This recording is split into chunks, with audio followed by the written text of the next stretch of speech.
What up, fam? Yeah, y'all see, man, we got Law and Crime Network. We got cops discover missing teen viciously murdered at Florida apartment.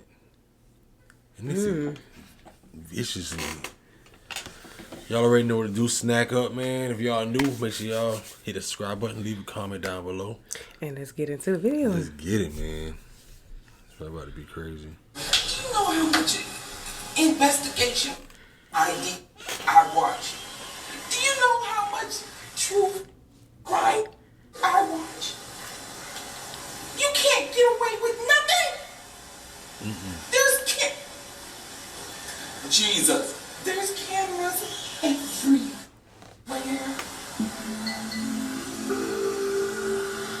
My child. Right for that. Our teenage years are known to be turbulent. They're marked by young love, heartbreak, testing boundaries, and keeping secrets. But how does the saying go? Two can keep a secret if one of them is dead? Damn. Oh my God.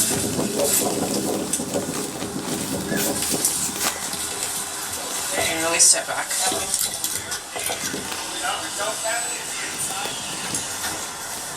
Can you guys go back inside for me? Thank you.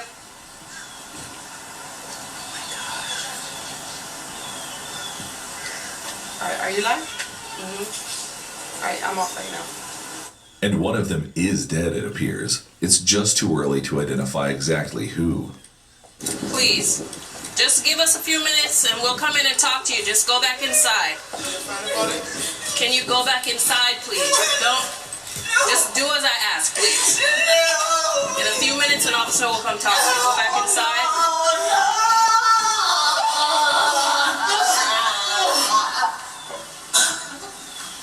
I don't know who that was. Please, take her inside. Go back in your apartment for me, please.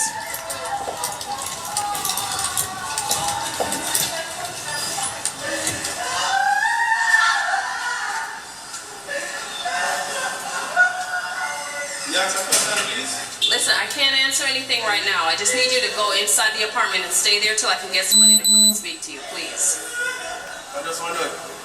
Listen, what did I just ask? Just give us a few minutes and somebody will come and talk to you. Just give me a few minutes. Go ahead and go inside. Okay, go ahead and go inside for me. The search for a missing teen might be coming to a close outside an apartment complex in Broward County, Florida. 18-year-old Dwight Grant, who friends and family call DJ, should be gearing up for a homecoming and graduation when he suddenly disappears on a Sunday in mid-October 2021. Grant is a senior at Miramar High School in Broward County.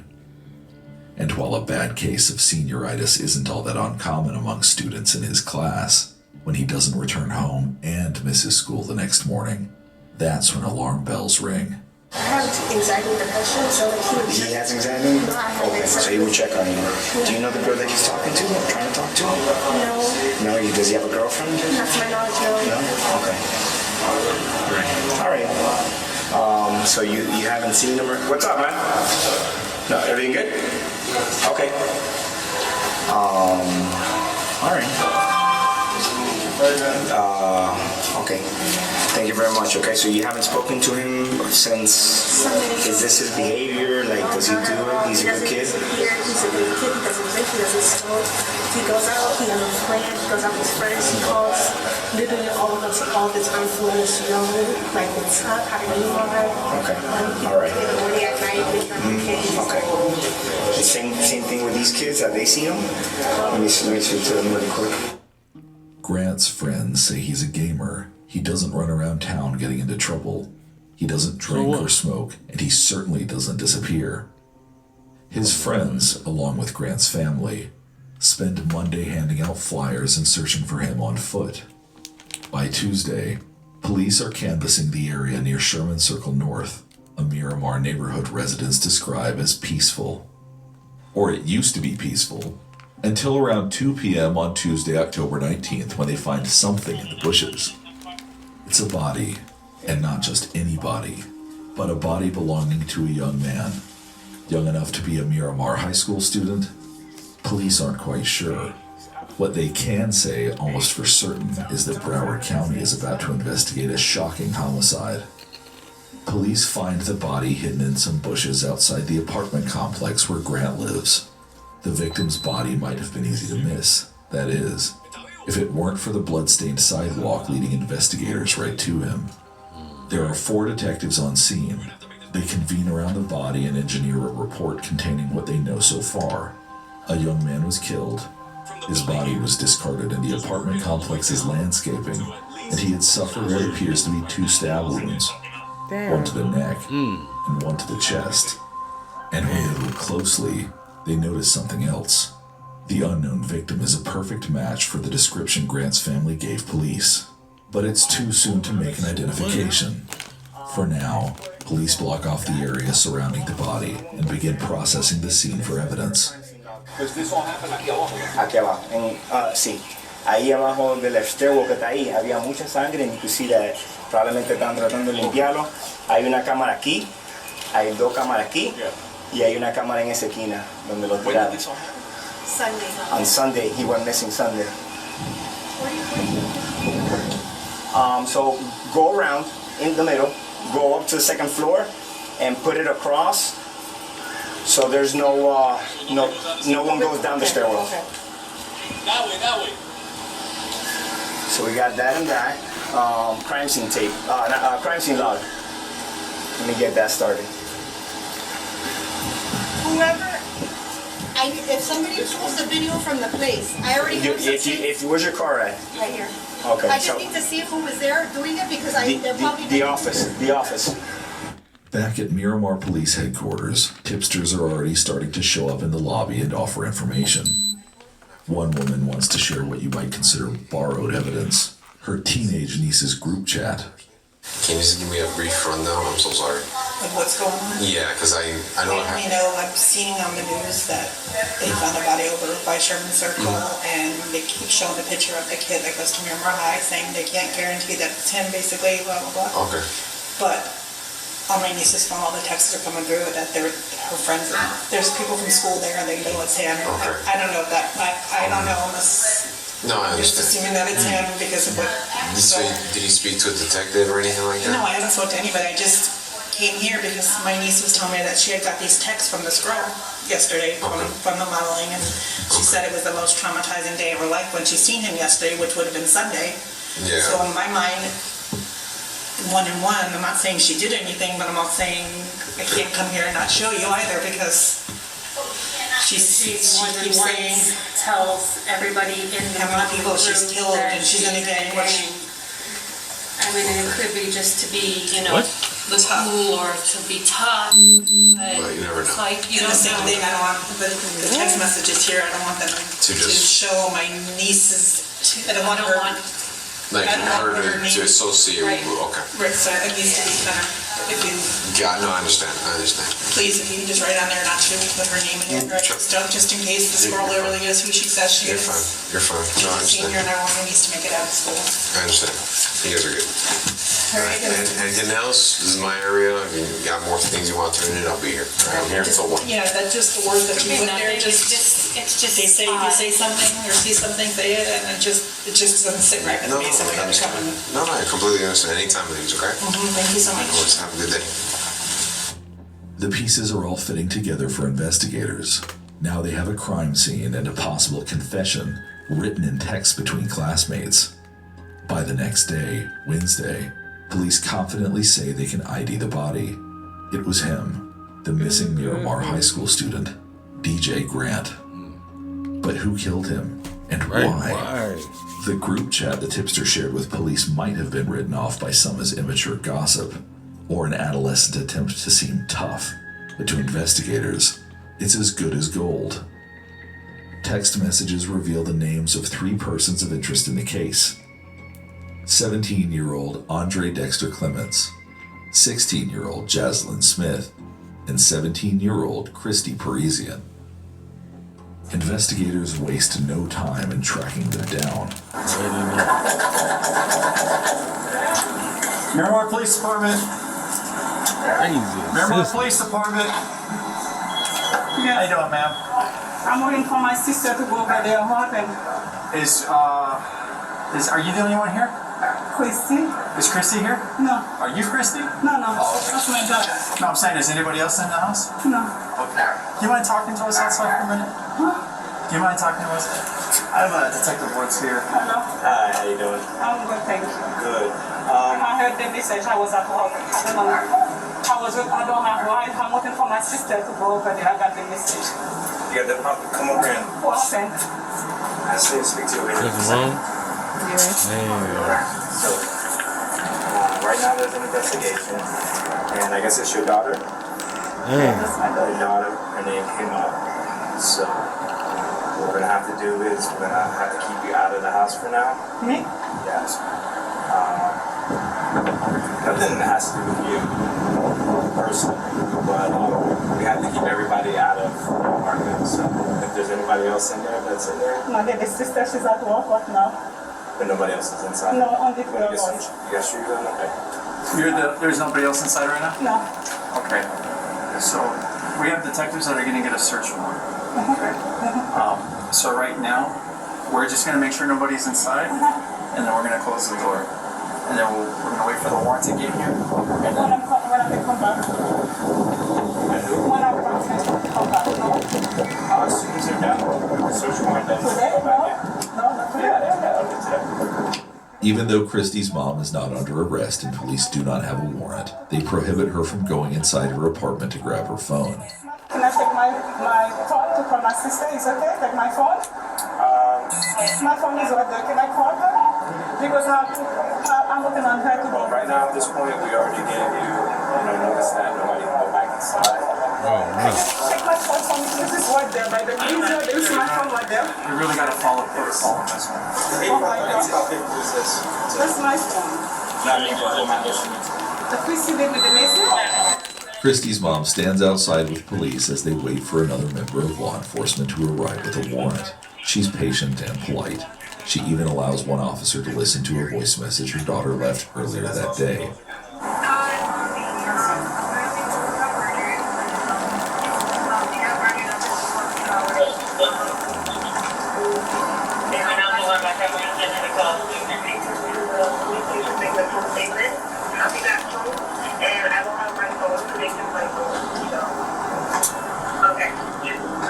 The officer returns the phone to Christy's mom, who doesn't seem to have any additional information for police. According to her, she's also been trying to get in touch with Christy.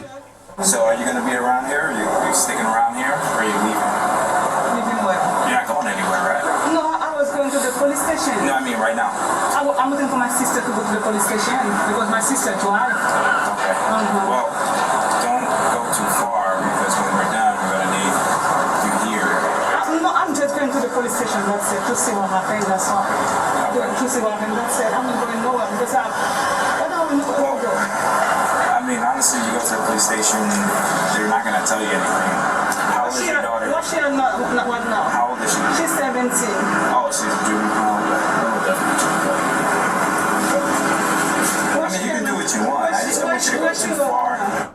Because Christy is under 18, her mom has the right to accompany her during any questioning by police. The officer takes her phone number so they can stay in touch if she decides to leave. By now, police have already spoken with 17-year-old Christy, who is sometimes called Chrissy by friends. Next on their list is Jaslyn Smith.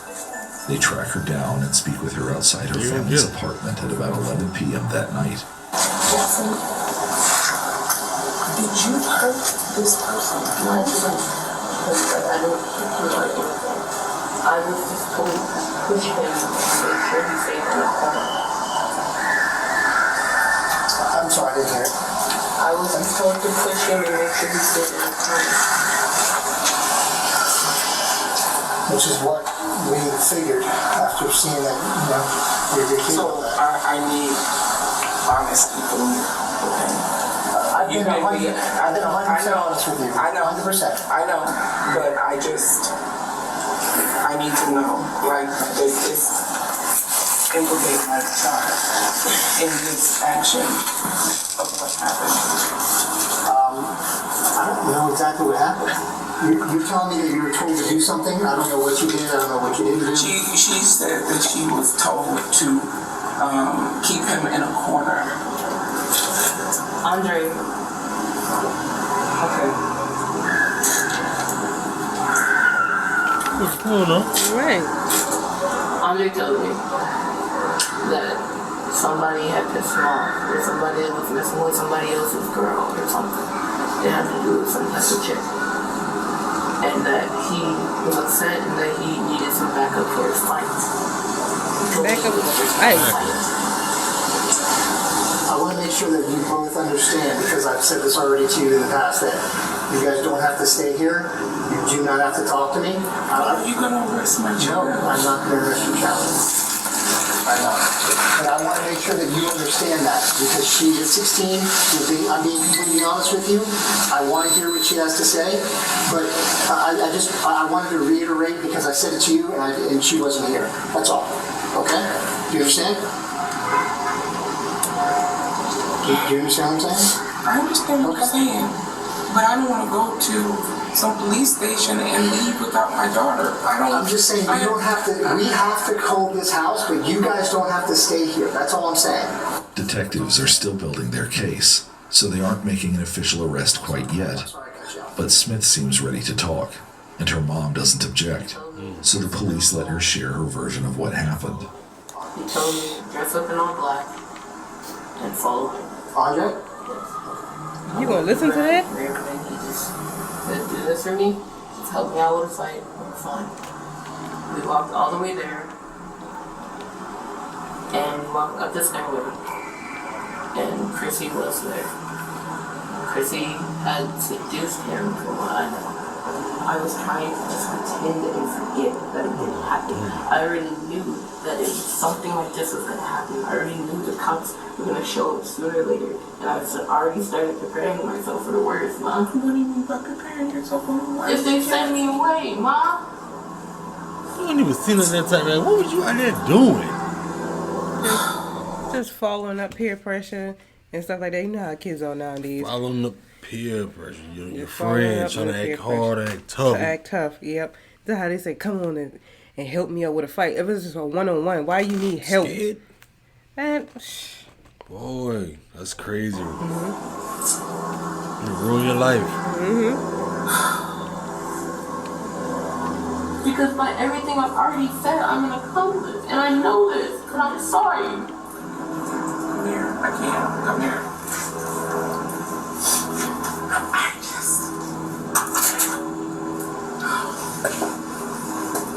The female officer on scene can be seen laughing out of Smith's sight, but the scene is anything but funny.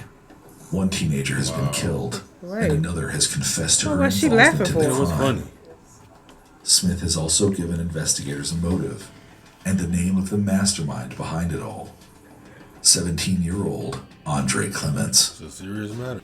When Clements found himself involved in a high school love triangle with an alleged ex-girlfriend and DJ Grant, Smith says it drove him to murder, and he needed recruits.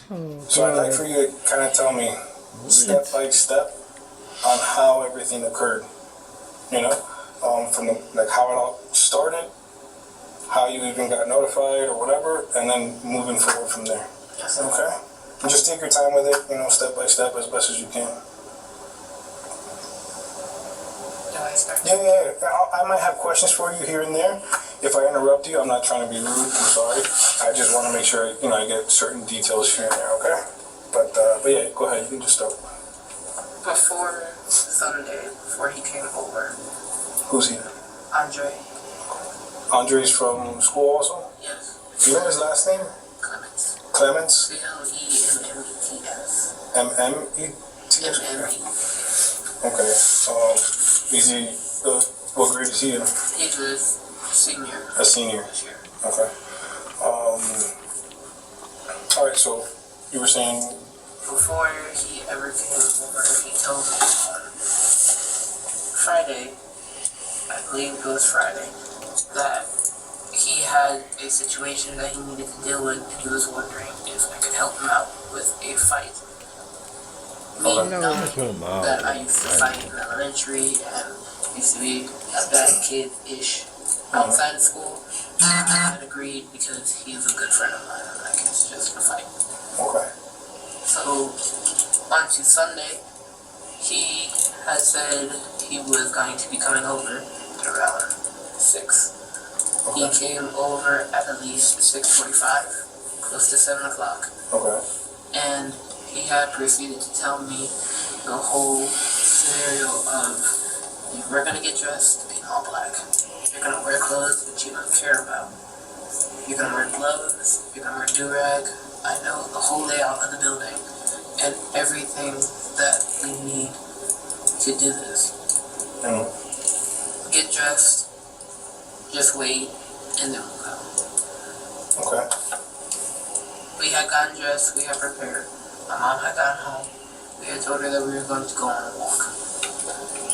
We had left the house immediately with me, Andre, and Chrissy, and we had left the complex all the way down. He was explaining to me that the person that me and him were going to fight with, and Chrissy was going to seduce to get him to come downstairs, had messed with a girl that he knew and had, essentially from what I know, Okay. this is what he had told me. And on the way there, he's telling me exactly where we're going to walk, exactly how we're going to walk, exactly what we're going to do, and what we're going to wait for before a signal. And I was like, okay, it's just a fight.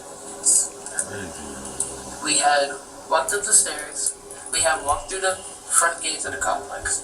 Do you remember which complex it was? I don't know the name. I do know that it's the complex next to the old house that we used to live to. We had walked in fully. We were wearing gloves, 2 sets. We had on all black from head to toe. We had on our hoodies. We had on do-rags to cover our eyebrows and facial hair and anything like that. Okay. We had masks on as well. We had walked out. Damn, you win all that just to go fight somebody? You know? Do-rags, face mask and all stuff like that. The eyebrows all black. And That's. Come on, you gotta use a little logic. Okay. We had masks on as well. We had walked out and COVID mask. Yeah.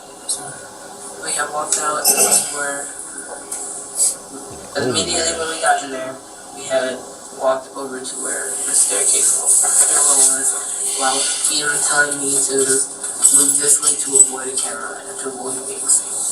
Okay. We had walked through there. He said there was no cameras there, so we had relaxed and chilled out more. And I'm just thinking this is a fight. And I'm thinking the reason why we had him all black is, if he would fight him, because he seemed pretty upset over the whole situation of what was going on. I'm like, okay, maybe he's gonna fight him and there's gonna be blood, and he's just like, I don't need to go with blood on you. Right.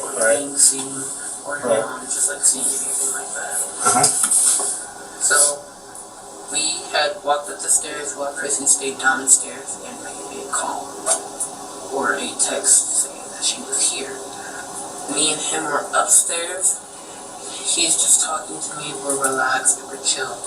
And then he got a signal from Chrissy to walk downstairs. We walk downstairs and he tells me to wait on the top of the stairs. And he had a weapon with him. He told me to hold the weapon. We had gloves on at this time still. We had walked down the stairs. He had approached. So you knew what was going on. And Chrissy had moved back and walked down the stairs full. Did you know this boy or no? Okay. When boy tried to make a run for it after Andre approached him and was like, yeah, we have a problem. And he has me standing behind him with a weapon. So he tells me, Chrissy looked at me and he made a run for it. And I'm like, okay, weapons just for intimidation. I'm gonna put this down. I ran and I helped Andre to tackle him and put him onto the ground. But, of course, the weapon wasn't just for intimidation, and this wasn't just a fight.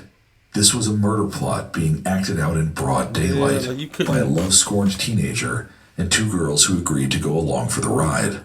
Andre is talking to him, saying everything he has to get off of his chest, and saying how mad he is, and then he proceeds to say, you know what I have to do, right? That I have to hurt you. Like, I have to get you back for what you did. And the boy is like, you don't have to do this. I won't bother you. I won't say nothing. I haven't seen you guys. I won't say anything. Nothing.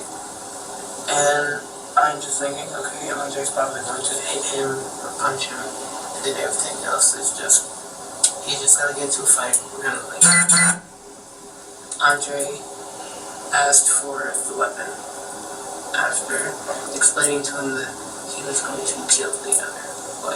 He had asked for the weapon, and I just handed it to him because I was like, I don't know about this, but I was like, okay, maybe you're joking, because me and Andre, our place will be like to mess around and we do like play. You know you ain't playing like that, man. Very like sibling type relationship. Right. You play around with a knife. Yeah, come on. Taking a weapon, and he had pushed the other boy into the corner, and he was begging not to get hurt. And I was just thinking, Andre's just gonna hit him. And Andre told me to come here and help him. And I was like, okay, you can do what you want to do. You can punch him or something. And I'm just holding him. And then Andre proceeds to rapidly punch him.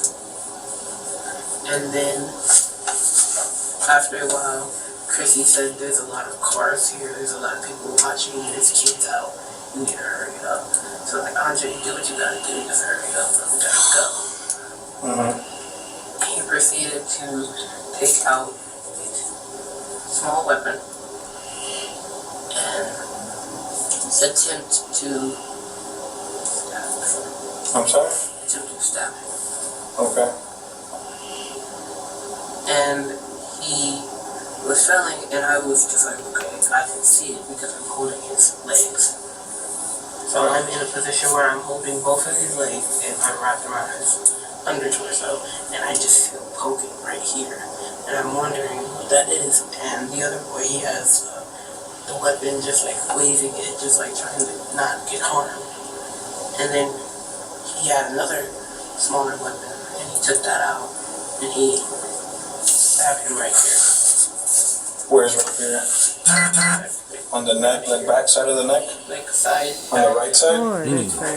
That's sad. According to Smith's story, the only fight that took place that afternoon was DJ Grant's fight for his life. And despite her claim that she didn't know the full extent of Andre's plan, Smith admits to helping hold Grant still, even after Andre stabs him. Also, the boy was just like, you're gonna kill me. Just choke me out or like end it, because he kept going in and out.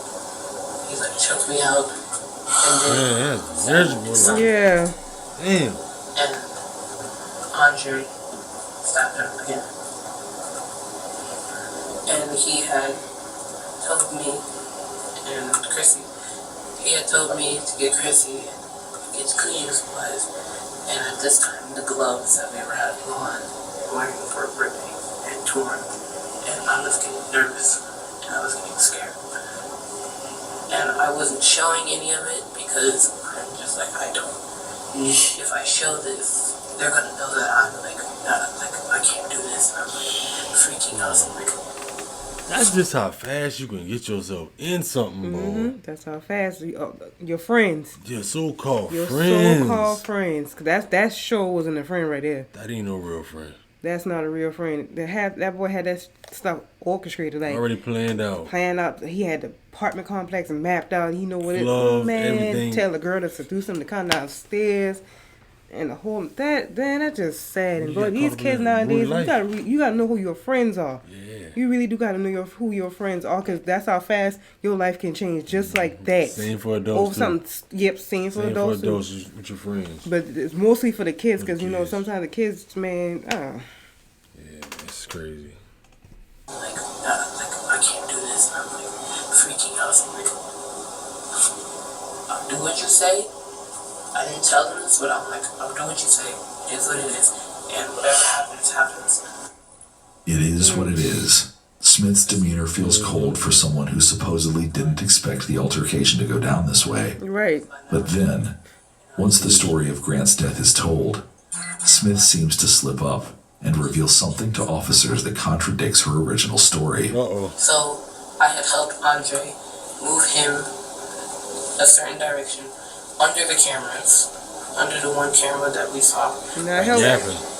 And into the bushes. And at this time, we both had not eaten. We both were exhausted. So he's like, push me back here into the bushes and just leave him there. We'll figure out what to do with him at a different time. And I'm just saying, okay, because prior to this, he had told me that this was the first person he had ever killed.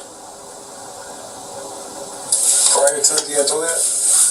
When we were at the house, when we were just talking about the whole plan of what to do, what was going to happen, but he never told me that he was going to kill somebody until at this time. Like, this is the first person. I'm going to leave it here. I'll ask Chrissy. We're going to leave.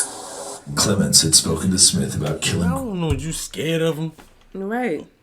Because you could have, when he asked for the weapon, not give it to him. Not give it to him and say, yeah, we ran off with it or something. Right. You gotta be like, nope, we not. You say you was here to fight him 1-on-1 or whatever like that. Yeah. And that's that. I would. You just can't like back up in case you getting jumped or something like that. Other than that, no. But it already seemed sketchy from the beginning when he said he had everything mapped out of black, all black mask on and gloves and stuff like that. What are you planning on doing? Ask Chrissy. We're going to leave. Clements had spoken to Smith about killing Grant while they were still getting ready at her house, before they met with Parisian, and before they lured Grant to the stairwell where he ultimately met his demise. After the teens dragged Grant's body into the bushes, they cleaned up and sealed their supplies and weapons in a bag that Smith hid in her jacket. Then they removed their gloves and walked back to the complex where Smith lived. They found an open, grassy area outside the complex, clearly visible to residents who happened to be looking, and set out to dispose of the evidence. They started what Smith calls a bonfire with gasoline. They threw bloody clothes in the middle, gathered around it, and talked. As they watched the blood-soaked fabric burn, they shared their fears and wondered what would happen next. That's when a security guard for the apartment complex approached them. Now they had a witness, not only to the crime itself, but the aftermath. And to make matters worse, he wasn't the only one. Someone else had alerted him. Good. And as she would later tell police, she remembered everything. I saw the I remember everything. And the two girls, they were just standing there, but they weren't moving much. The chubby girl, she was just like moving back and forth, but like standing in the same spot, but moving a little bit. And then the guy was moving around the fire, just throwing more gasoline. What was he? What did you see him throw? It was like a bottle. It was like the normal bottles that. Like a bottle that you use for like a barbecue, or yeah. Like it looked like I don't have a water bottle, but it just looked like one of those normal bottles with like, you know how let's say when you go to a restaurant it's like ketchup. Okay. Yeah, like he was just throwing the gasoline. Like that. Those. He was just walking around the fire and he was just throwing more in the fire, which is getting bigger. And what was it? I don't know. I just know like it looked like some type of material. It didn't look like cause we have like a lot of ducks. It didn't look like they killed a duck or something. It looked like it was a material. Okay, like material. Like clothes.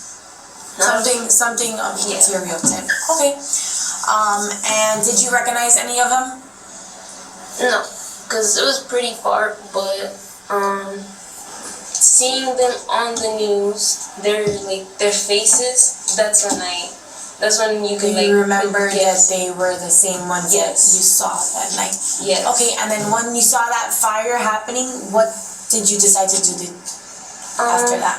Honestly, since they were doing it on the grass, I felt kind of unsafe that they would probably like go to a certain point to spread the fire because they're teenagers. So I just slowly I walked really fast and I went to the other side of Sherman Circle, the other side of the complex of Lake Vista. So the other side of like where the leasing offices. Mm-hmm. So you were able to see their face clearly. If you were ever able to see them again, you would recognize them. I didn't see their face, but I saw their body shape, and seeing them on the photos, you could picture them, especially the chubby girl. It was very noticeable. I could see her braids. Okay. And the kids. And you did alert the security guard yes. of the fire. Yes. And that's when he was made aware. Okay. God damn, damn. Is there anything else you can think of about that night that kind of stood out to you? No, not really. I just saw like their emotions, and right when I came to my apartment, they were. What did they appear like? You could feel the traumatization from them, and you could feel like they were scared, but you could also feel like they had that energy of the way of thinking like he deserved it. Like you could notice that. Okay. And right when I went to my apartment, I immediately went to my balcony to see if they were still there, but they were gone really fast. Right. And all you saw was all I saw was the burnt grass. Now investigators have security footage of the teens in all black. Eyewitnesses who saw Clements, Parisian, and Smith burning the evidence, and Smith's long-winded confession that she gave police in the squad car. All they needed now was the weapon, and that, it turned out, would be the most shocking part of the crime. You had said that the weapon that Andre was using, he used it to stab the boy. I'm assuming it's a knife then that he had? There's a knife. A longer what? Sword. A sword. Okay. Do you know what ended up happening with those? So it was a small knife and then the long sword? Yes. A sword. Now that complicates things for Smith. The officers know that it's possible Andre Clements could have concealed a knife from Smith and Parisian, but to miss that he carried a sword all the way from her apartment to the complex where they met up with Grant, that seems unlikely to detectives. When he first came here, before all this started, right? When he first showed up at your house, he got here with, you said it was a collection of knives. The small ones was a part of a collection? The small ones I didn't see, but they were like either in his pocket or in the bag that he had brought with him. Okay. And I guess one of them stayed behind, and then he took one small one, and then the big sword also. So you saw the big sword when he first showed up here in the first place? Not when I didn't see it exactly. I only saw that there was a bag with it, and I was like, okay. Because somebody else had taken everything out of the house behind us, and I didn't know where that was. And I believe it was either in like a jacket with him, or with Chrissy in an extra jacket or a bag with them. Okay. I didn't see it. I wasn't paying much attention. Maybe Smith wasn't paying attention, but law enforcement are locked in. Okay. By now, detectives have a mountain of evidence that they hope will prove pivotal moments in Smith's story to be true, and others false. Security footage from the apartment complex shows the three teens in black as they walk to ambush Grant by the stairwell, just like Smith alleged. One camera even captured Grant's final moments. Another what appears to be footage of the teens dragging Grant's body into the bushes. But some pieces of Smith's story aren't adding up. Police confiscate and download the teens' phones to get the full truth. Smith's claim that she thought it was just a fight, well, text messages tell a different story. Okay. See? One message read, "Murder will definitely happen soon." Within days, police detained Smith, Parisian, and Clements. All three teens are charged as adults and receive the same charges of tampering with evidence and conspiracy to commit murder. Smith and Parisian are also charged with murder in the second degree. Clements, who authorities allege orchestrated the killing from the start and drove the sword through DJ Grant's chest, was charged with premeditated murder in the first degree. Smith and Parisian plead guilty and are sentenced to 25 years. After their release, they'll each serve an additional 10 years probation. On February 18th, 2025, 20-year-old Andre Clements pleaded guilty to murder, tampering with evidence, and conspiracy to commit murder. He was sentenced to 40 years in prison plus lifetime probation. NBC Miami reported that the presiding judge left the courtroom in tears. Man, the judge left the courtroom in tears. Tears. Well, he should have gave him just straight life. Yeah. Don't even give him no 40 years in life probation. I mean, just take it the same thing. That was sad, man. Yeah, that was sad. Senseless killing over because a girl that you like or something like that or whatever happened. And then the fact that the two girls act like, well, she act like, not the two girls because they didn't really play her part, but the chubbier one. Mm-hmm. She act like she didn't know what was going on or they thought it was going to be a fight. But you've been in the group matches clearly said otherwise. Oh, I know her mom disappointed in her. You can tell like that, man. I would have been disappointed in my daughter if something like that happened. Most definitely. Oh, that's just senseless. You know, R.I.P. to the boy that lost his life, man.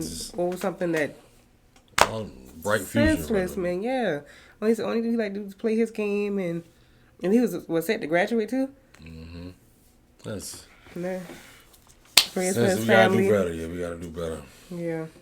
The senseless crimes gotta get better someday. Yeah, as a whole, most definitely. All right. That was Law and Crime Network, man. Make sure y'all check out their channel if you haven't already. This was Cops Discover Missing Teen Viciously Murdered at Florida Apartment. Mm-hmm. Let us know your thoughts down below in the comment section. Subscribe if you haven't already. Cut the post notification bell all. Mm-hmm. Other than that, we catch you on the next video. Catch y'all next one.